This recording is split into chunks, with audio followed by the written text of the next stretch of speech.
Daddy G Show. The Big Daddy G Show. Daddy's home. Here's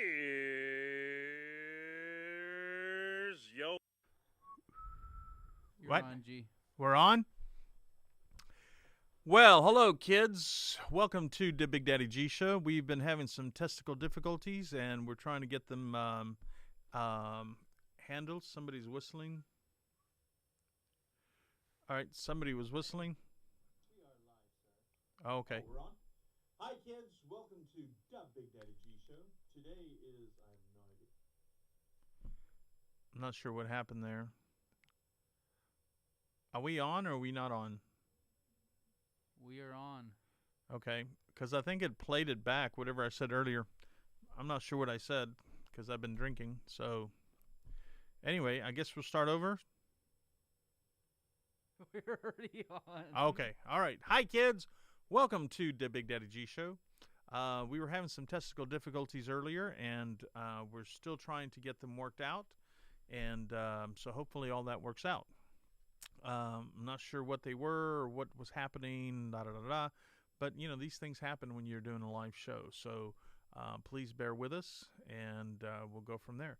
I do want to mention I've got a friend out in California, and his name is Vinny. We call him Vinny Bag of Donuts. I don't know why we call him Vinny's podcast. And I do want to warn you, he's not right in the head. And so he's kind of like the uncle that you sit in the kids' table, you know, because he's not right in the head, but you love him anyway.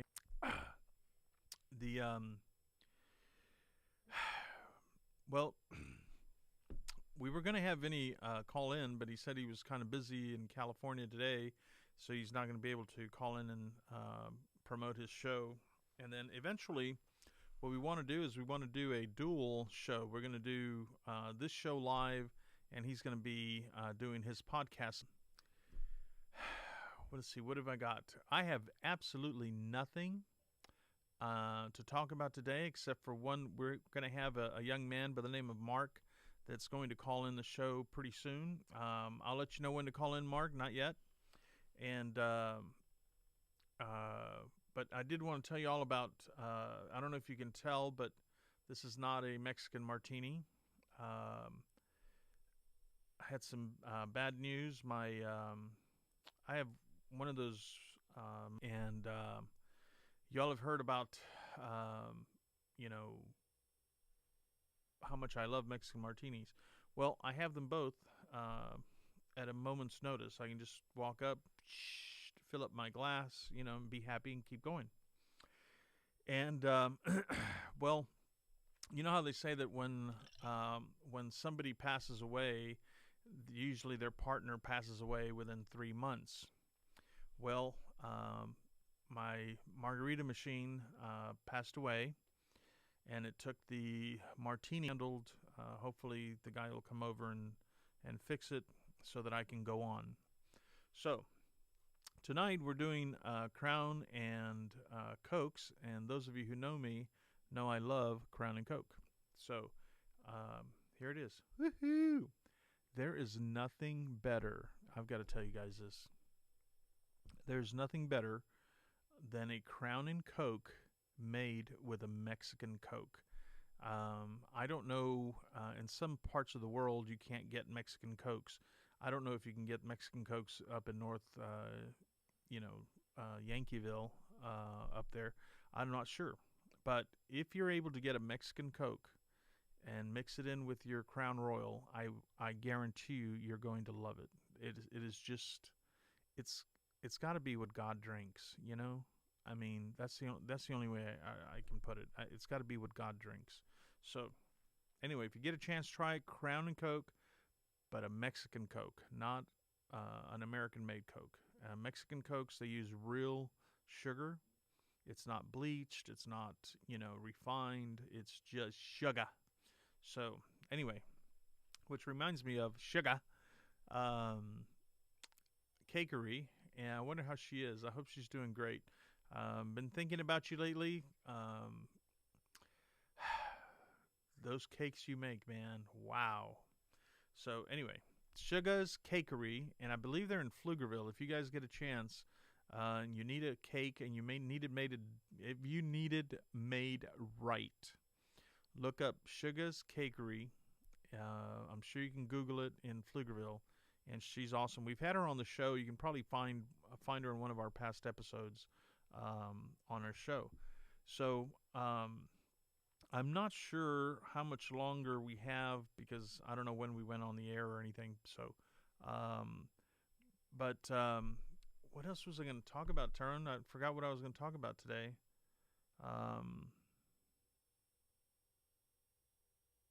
Well, anyway, we don't really have anything to talk about. We just wanted to entertain you somehow. What are you gonna say? I can't hear you. So, anyway, so here we are. I want to, if we can get, how can I put this? A lot of people have family members that they care about, and a lot of people have family members they don't care about. This particular story that I'm about to bring to you is about a family member, and I did want to mention something that a while back, about 3 or 4 weeks ago, we did a show, and I said I was going to bring you a sound of a signal that I picked up from out there in space somewhere, and I wanted to bring it to you, but I've been told that I can't share it with you. It has to be cleared by the NSA. So, anyway, as soon as I get that cleared by the NSA, so by the time you get it, it's blurred up. You can't tell me that since they started making cameras, I don't even know when they started making cameras, but I have seen a picture of a guy using the very first camera. And I thought to myself, the guy that's taking the picture is taking a picture of a guy using a camera for the first time ever. The very first camera. That didn't make sense to me. So, anyway, so as soon as they clear that video, I will bring it to you so that you can see what I'm talking about. I'm getting a signal. I'm going to say it anyway, even though if I get in trouble, I get in trouble. I'm getting a signal from outer space, from somewhere out there in the middle of nowhere. I don't know from where yet, but it's coming in clearer and clearer and clearer. And so I've been told not to share that with you just yet. I'm going to get that video to you, I promise. So anyway, I wanted to tell you about this man that I met a while back. His name is Mark. And Mark has been through a lot in his lifetime. And his birthday was actually yesterday. And I'd like to show you a picture, if I can, of Mark. Let me see. Does that help? No, that won't do. Okay, so this is a picture of Mark. It's kind of a blurry picture. Taryn, can you do a close-up? I'm going to see if I can hold this. I don't know if you can close. Can you put it against the case? Yes, I can Set put it there, I can put it against the case. facing the camera that you see on the monitor right now. Okay, hold on. Will that work? Move this out of the way. Let's see if you can get. So this is Mark back when he was 7 years old. There he is. And so I'd like to just keep that on there, Taryn. Can we get Mark on the phone? Mark, can I get you to call the station and get you on the phone? I believe I sent the number earlier. And hopefully I sent the right number. Hopefully.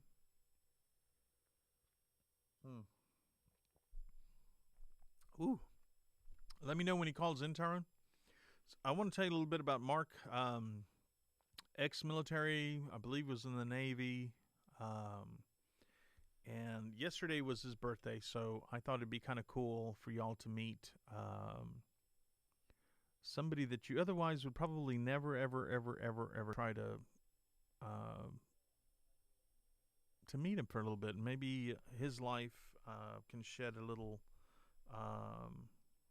light on your life and the things that he's been through, and think He's way on the he phone handled it. now. Do you want me Okay. to bring him on? Yeah, bring him on. Mark, are you there? Yes, I am. Oh, all right, Mark. How you doing, bud? Doing good. How about you? Oh, I'm doing pretty good. I'm still missing my beef jerky, but I'm doing pretty good. I'm in Austin, Texas. Whereabouts are you, Mark? Marion, Texas. Marion, Texas. And Marion, Texas, that's just north of San Antonio, right? It's north of Randolph Air Force Base. It's north of Randolph Air Force Base. And so, Mark, I had to get this picture back up so y'all. 64, between 63 and 65. And how old were you then? Oh, gosh, about 7. I wasn't older than 10. I know that. Okay. And you just had a birthday, didn't you? I had a birthday yesterday. I turned 65. 65. Okay. So, Mark, looking at this picture that you're looking at right now, do you remember anything about that picture? Well, I'm cropped. My brother and my 2 sisters are cropped out of it. Uh-huh. But as kids, we used to do parades dressed as clowns. Wow. So is that like for the whole town or just for you guys? Oh, that was well, we lived in Maryland. Uh-huh. And so we would do parades as clowns. My dad would get dressed up. My mom would get dressed up, and we'd walk in the parade as clowns, usually carrying little buckets of candy or what? Yeah, we toss candy to the crowd and stuff like that. I believe that's what we would do. Okay. All right. That's many years ago, G. Uh-huh.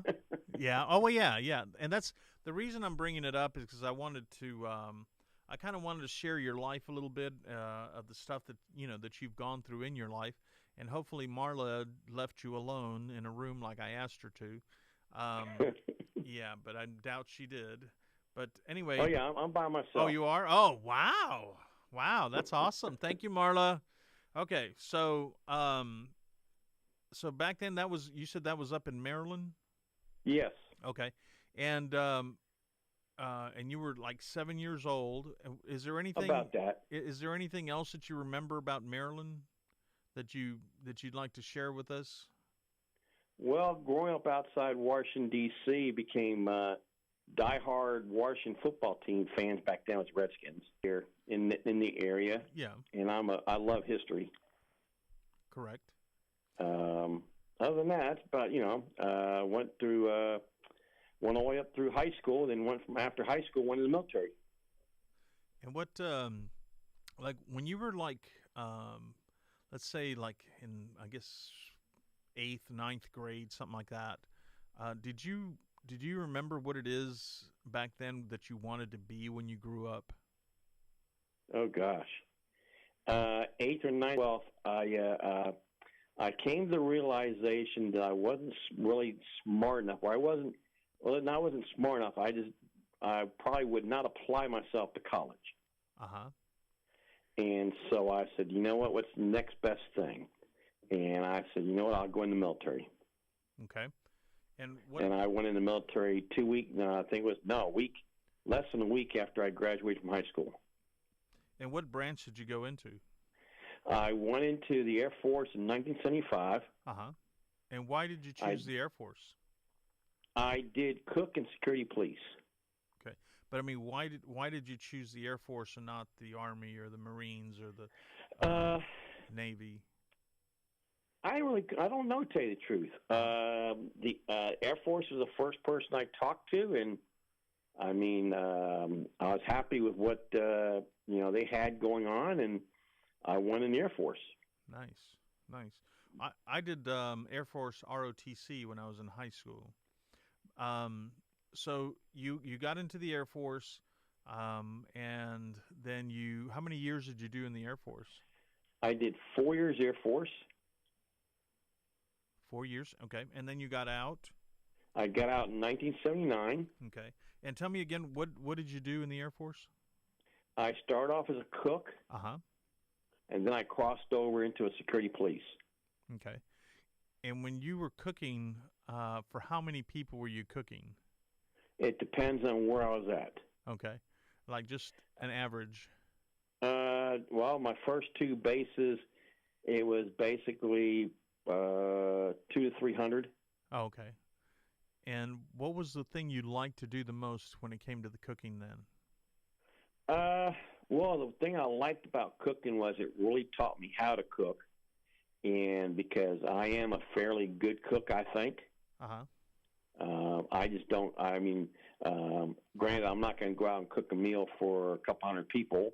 Right. So I've had to learn to drop it down to, like, of course, I spent lots of years being single, so I've had to learn to drop it down to just one person, or in the case of us, to a family. But what I liked about mainly cooking, I guess I liked serving the people. And just talking with them and things like that. Good socializing. Nice, nice. And what did you like? What did you dislike the most as far as like cooking? Did you hate cooking potatoes, or did you hate cooking eggplant? I hated cooking liver. Yeah. Well, I don't blame you. My mom used to force me to eat liver and onions when I was a kid, and I remember us fighting because I didn't like liver and onions, and she kept saying that it was good for you. So I don't like the smell. I don't like the taste. I don't, and so I don't blame you at all. I don't blame you at all. Well, your mom sounds just like my mom, because my parents loved liver and onions, but us four kids couldn't stand them. Right. Yeah. But you got to eat what they made, or otherwise you go hungry. Yeah. Yep. So favorite saying: "We're not going to make anything that's going to kill you." There you go. And after you got out of the military, what did you do? Well, when I got out of the Air Force, about 2 months after I got out, I went into the Navy. Okay. And I did 8 years Navy. Wait a minute, with the Air Force, and what didn't you enjoy about the Air Force? I enjoyed the duty stations I was at. What I didn't like about the Air Force was, I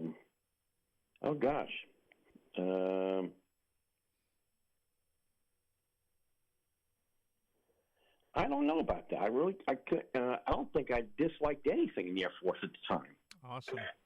Awesome. Told me I couldn't go where I wanted to go, so thus I got out.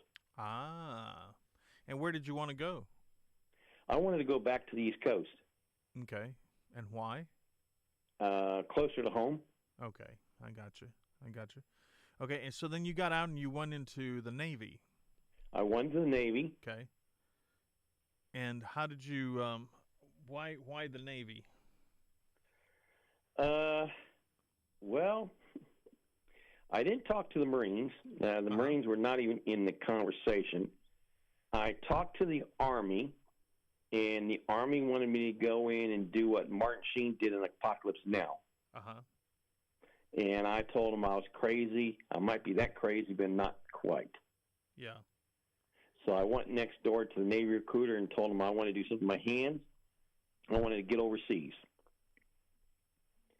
And so he said, no problem. Can you do a close-up of that, Tyrone? So you said you went overseas? Or you? Well, in the Navy, you go on cruises. Well, yeah, right. And what did you do in the Navy? I sat behind a radar scope. Oh, nice, dude. And did you enjoy that? I enjoyed it. I really did. What they call in the Navy, they're called rates. And my rate, we got to know what was going on in the ship before everybody else did. Okay. And plus, we usually got off. Plus, we usually got off the ship pretty well close after we tied up. Oh, nice. So you're the first ones out. I did 8 years in Navy. I got out in Beeville, Texas. Nice. I like Beeville. And what did you like about the Navy? I really enjoyed seeing a lot of the other part of the world that a lot of normal, the regular person wouldn't get the chance to see. Yeah. And what did you dislike about the Navy? Well, as I went later on in years, the Navy, I didn't like kids coming out of boot camp thinking that they can sit around and not doing anything. Right, right. And it got to be very, and the Navy, all the military got to be very political. Okay. And that wasn't for me. Okay. And what would you like? What was your rank when you got out? I got out as an E5 with already passed and getting ready to be promoted to E6. Okay. And why did you get out? I got out because, well, when I wanted to re-enlist and get on board a ship, the ship they were going to send me to, or it was available, was older than I was. The kids were coming in the Navy were just basically kids. Mm-hmm. I think they were just going in just to get away from mom and dad. Right. So it was quite different. Would you do it again? Would you do the Air Force again? If you had to do I would do both of them again, knowing what I know today. Yeah. Oh yeah, I'd do it. Okay. Okay. No, don't get me wrong, Daddy G. It's not for everybody. Right. But if you treat the military right, it'll treat you right. Right. What kind of advice would you give some kid that's watching right now that's thinking about joining the military, whether it be the Air Force or the Navy or the Marines or the Army or Coast Guard? What kind of advice do you think you would give somebody like that to help them make a decision which branch to go into? Because most kids, believe it or not, go into the branch that their dad was in, or their older brother, or grandpa, or So well, I tell them it would be find a job that you like. Mm-hmm. It's off. Don't matter which service. Find a field that you like. Mm-hmm. That also that you can take it and apply it to the outside world. Nice. That's good advice. Yeah, because I mean, there are some fields in the military, like nuclear weapon cleanup or something, nuclear weapon maintenance. There's not a whole lot of that out here. Yeah. But no, I understand what you mean, and that's a really, really good advice. So. And there's, don't get me wrong. There's nothing wrong with being an infantryman. Right. Exactly. And all that. Right. Right. But if you go in, look into the GI Bill. Mm-hmm. And try to finish up with try to take care of some education while you're in. Good idea. That's good advice. So at what point, when you got out of the Air Force, what did you do then? I was a bum. Okay. Welcome to my world. I was a bum for about maybe 2 months. Mm-hmm. And then I realized that, you know what? I missed those 3 meals a day. A guaranteed place of sleep. Yeah. And like that, so I looked into going back in the Air Force, and the Air Force said, "Well, you're already west of Mississippi. We can't send you east of Mississippi." And I said, "Okay." And then I looked in the Army, and the Army, told me what I can do, showed me a blank sheet in Apocalypse Now. And I said, "No, thank you." And then I went to the Navy, and I think it was about 2 weeks later I was, in the Navy. Nice. And out of both the Air Force and the Navy, which one did you enjoy the most? I would say the Navy. Okay, and why? I made rank faster. Uh-huh. They, like I said, I got to see a lot of the parts of the world that I would not have a chance to see. I had to learn the difference between the Navy and the Air Force is the Air Force is basically an 8 to 5 job or 9 to 5.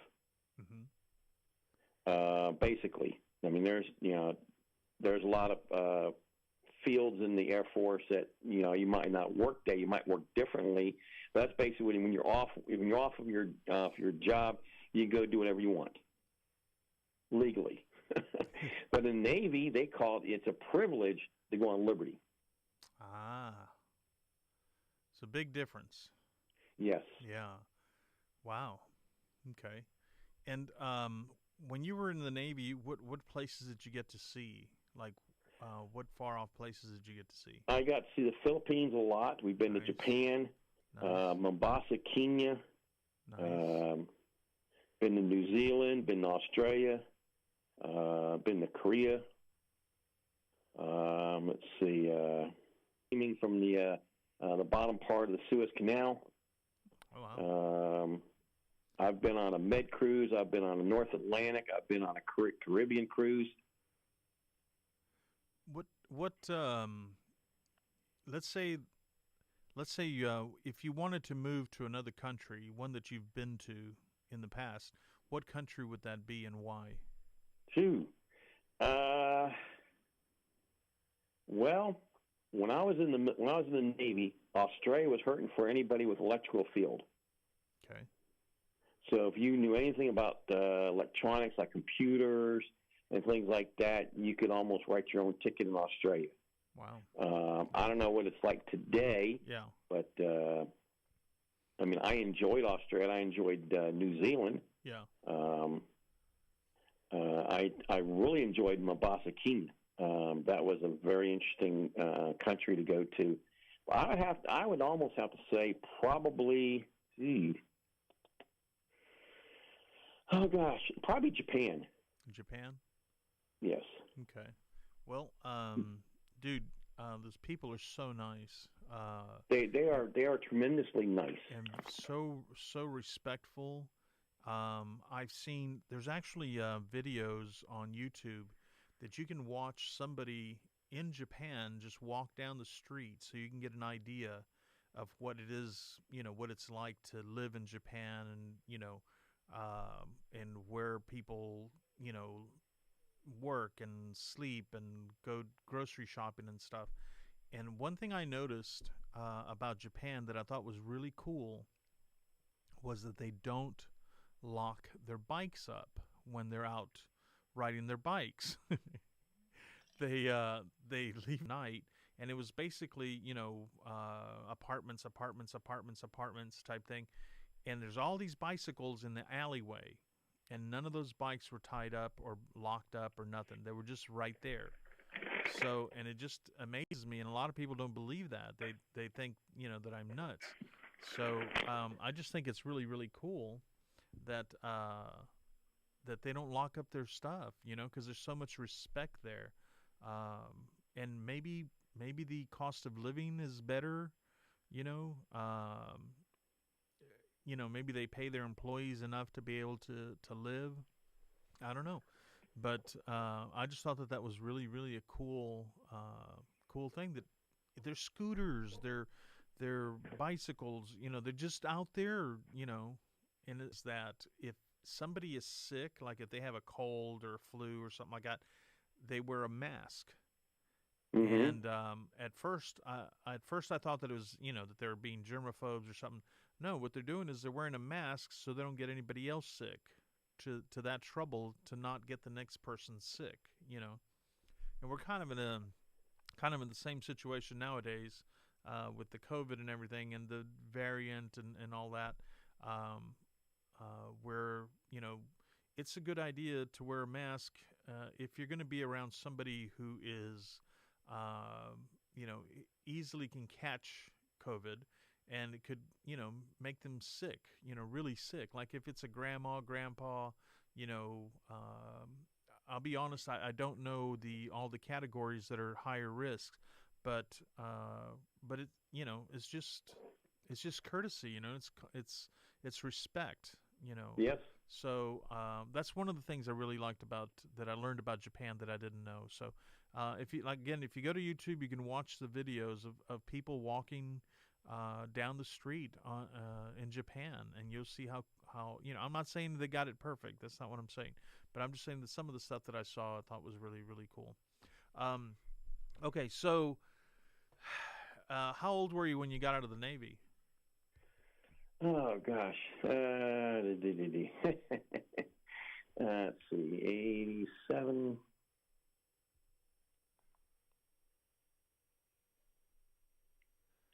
33, I think. 33? Oh, you're still a baby. Yeah, you said earlier.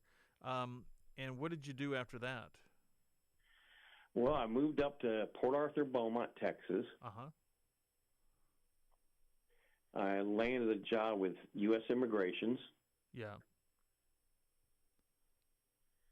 I worked for them for 4 years until my contract ran out. Yeah. And then I worked construction, refineries. And did you, like, how many years did you do that? Oh, gosh. I did that up to, let's see. Did that for like 10 years. Okay. And when did you get married? Got married, oh, gosh. And Marla's listening.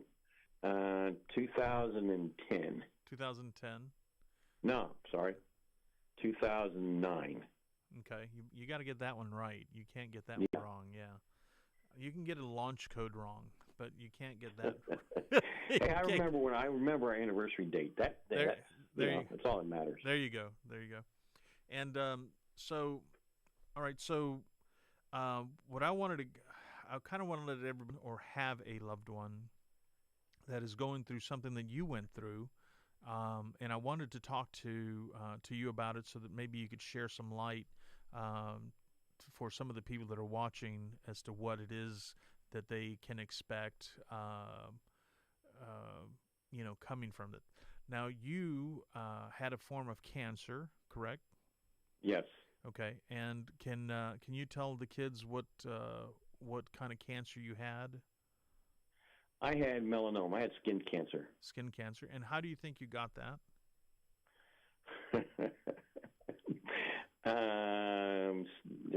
Sunbathing in San Diego and in the sun. Uh-huh. The only thing I can think of. Okay. Do you think that maybe when you were in the military or in another country that maybe you got exposed to something, or do you think it was the sunlight in California? Well, we did all the tests to make sure it wasn't that, and it had to be basically too much sun. Okay. And what made you go to the my back? Uh-huh. And they took it off and did a biopsy. Yeah. Now, when you say they took it off, what do you mean they took it off? The mole? They sliced it. They did they take the scalpel and cut it right along the back and then sent it off. Okay. And were you concerned? Were you worried about that it might be bad or? I wasn't concerned at the time. Mm-hmm. It took them a month and a half, I think it was, to finally get the biopsy back. And, we went through some things with the doctor, and we switched doctors, and it took the new doctor a month and a half to get the biopsy, the results back. Wow. And I had a printout of the results, and the only term I understood was malignant. Yeah. I didn't understand all these other technical terms, or when they start telling what the length and the depth and things like that, that just not in my educational expertise. Right. And so we went and saw the doctor. Marla had a doctor's appointment at the same time. She went in one room, I went in another room, and then they came in together.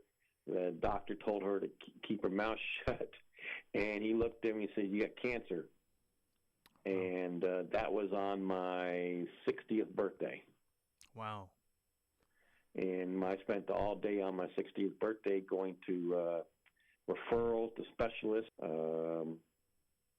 surgeon, and things like that. So that was an interesting time.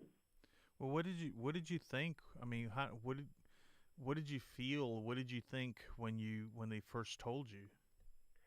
Well, I felt like I felt like, it's only my back, and when they did X-ray, they did CT scans and things like that. It was just limited to right there.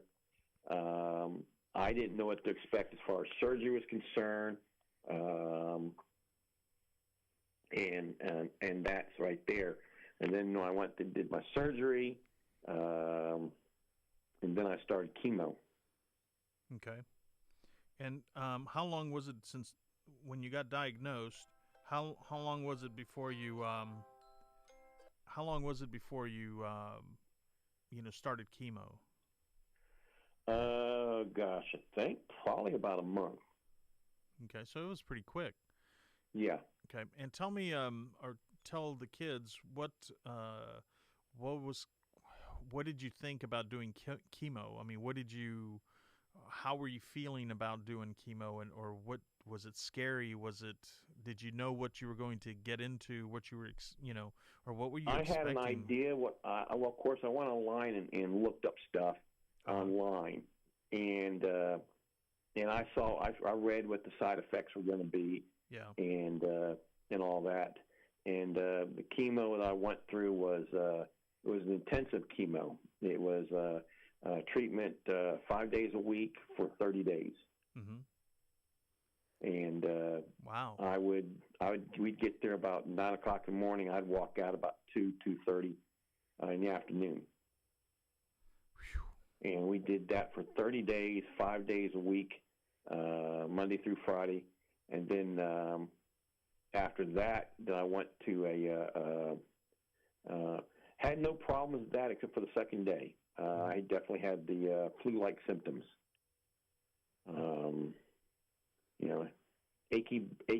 Achy bones and joints. I was literally in pain to a point where Marla, we went to the emergency room. Good. Then I went on 3 times a week shots at home. And that's when I started losing my weight. I didn't lose hair. My hair just thinned out. Okay. What we did was, before I started chemo, we had a haircut party. Okay. where my next oldest son took clippers and cut my hair all the way down to basically, I had hair there, but it wasn't no shaved. Okay. And then when I started going through the shots, that's when I went from 230 down to 168 in weight. Wow. And then the picture of me, I have a couple of pictures of the really scary. I don't want to go through that again. Right. Well, let me. But no, then I got done with that, and then they had one of the companies had a drug that was specifically designed for melanoma, and I won on it, and I was going through one treatment every 3 months, and so I went through about 3 years, 4 years. The bell. Well, when you go through and you're in remission, you go through your last treatment, you ring the bell, and that means you're no longer going through the chemo.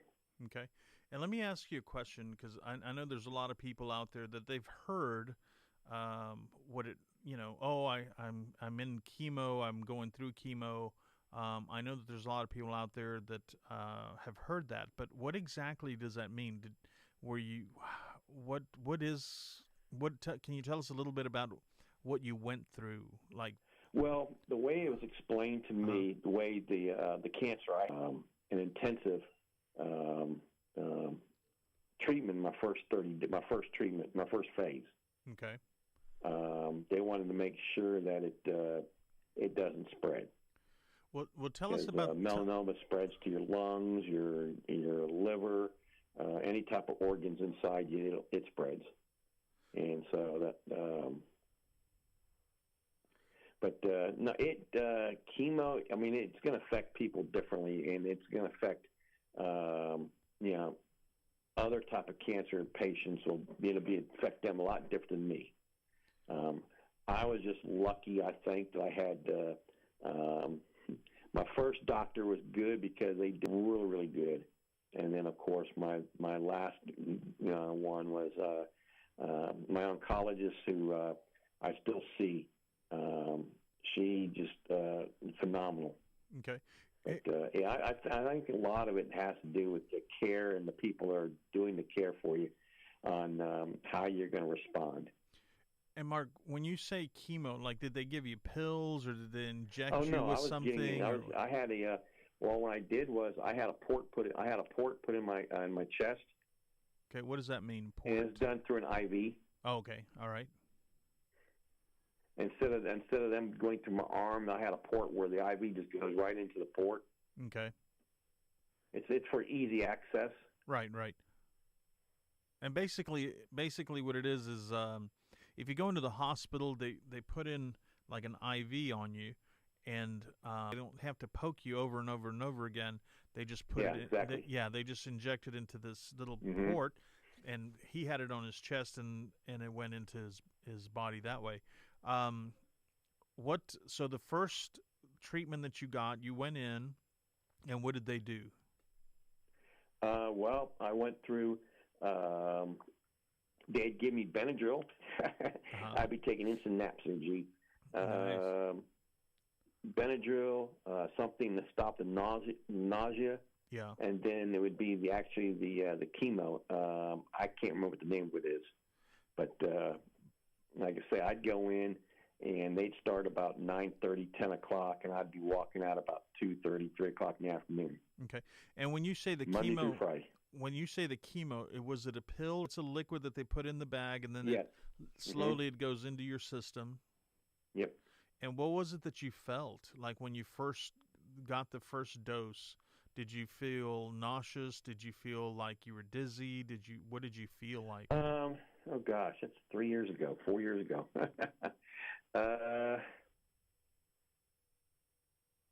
Well, the first time I got it, it was like, of course it's cold, Uh-huh. so it goes in your system. You feel the coldness go in, but And, like cold, like ice like I cube say, cold, they gave or me Benadryl, which basically knocks me out, along with Tylenol for the pain if I have any.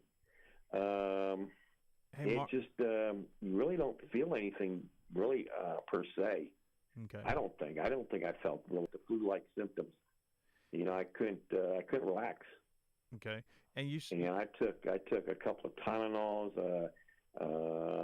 Let's see. Well, I had basically taking leave, and then finally about 9:30, 10 o'clock at night, they're not prescribing me any pain pills because they thought, well, the first day everything went fine, and then of course the side effects say flu-like symptoms, and of course flu-like symptoms is you get those aches in your muscles and your joints, and I couldn't relax.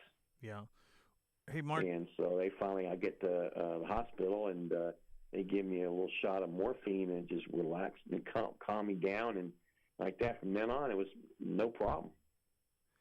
When you say that it was cold, do you mean like ice cold, or it was just a cool medication? Well, it was like it was in the refrigerator, so it was cold. Okay, because then you're going into your body being 97.8 or whatever, 98.7, so it was cold. Now, the only thing was, when I got done with treatment, I was still weak. I didn't want to do anything. I just wanted to go home and lay down.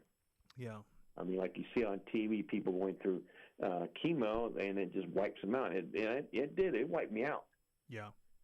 But it wasn't to the point where, Marla would, bless her heart, she would make me something I like to eat for dinner, and I'd take about 2 bites out of it, and I just couldn't eat anything.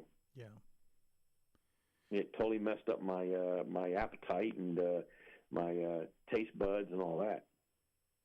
And did you ever do any research to think about maybe going to Colorado and trying to get treatment there? More of an organic treatment? No, not really. Well, because the only thing they were concerned about was my weight loss. Okay, because they have these I believe they're called THC oil that they charge, like it's like $2,200 This was a few years ago. It's like $2,200, and a lot. I mean, it's curing a lot of people.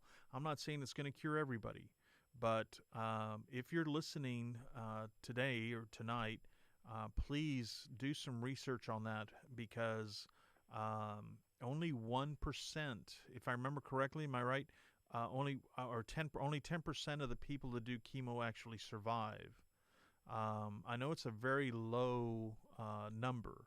So, what would you tell people that are watching that maybe have just found out, or who knows, maybe they're going to find out tomorrow that their mother or their brother or themselves, or what would you tell them to do, and maybe what would you tell their loved ones to expect or to do and not do?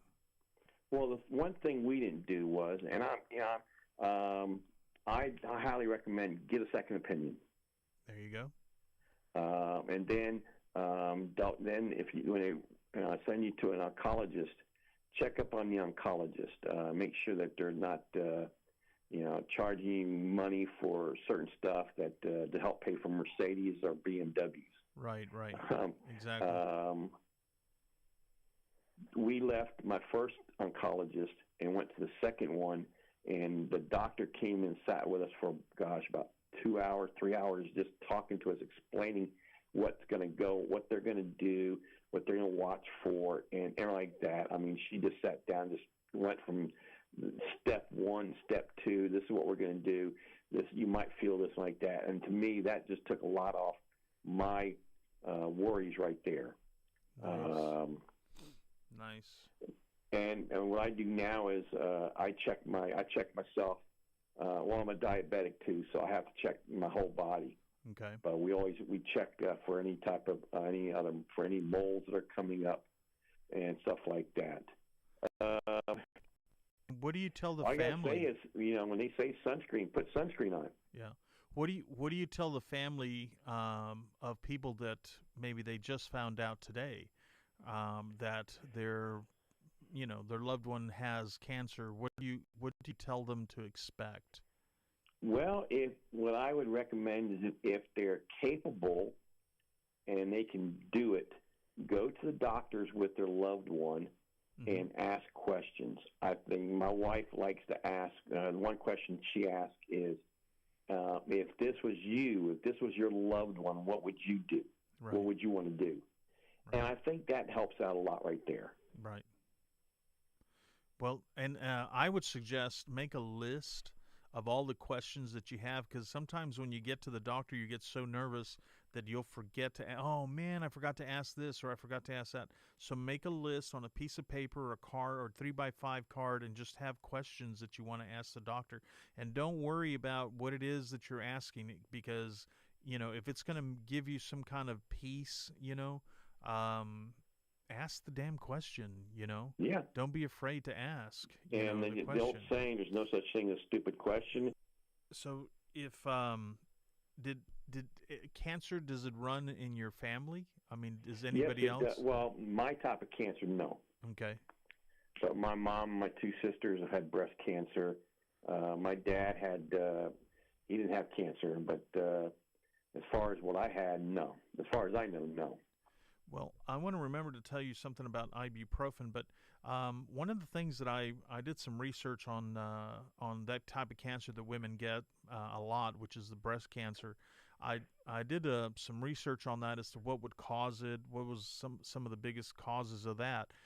And it turns out that a long time ago, they used to go, you're probably too young to remember this, but they used to drive a truck around your neighborhood and spraying you with this mosquito spray, a spray that would kill the mosquitoes. If you lived near an island, which I did, there was a lot of mosquitoes all the time, except for during the winter, you got lucky. But during this, bad, it was bad.